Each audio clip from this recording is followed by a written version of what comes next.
अविध्यानामन्तस्तिमिरामिहिरद्वीपनगिरे जदनं चैतन्यस्तवकं करन्दश्रुतिधरे दरिद्रानाचिन्तामणि गुणनिका जन्मजलधौ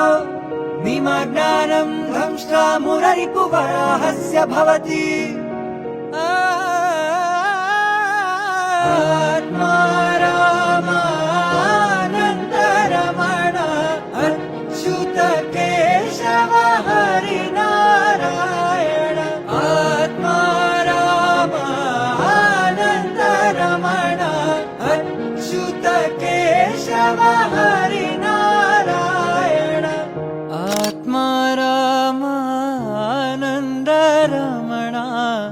Achyut Keshav Harinarayan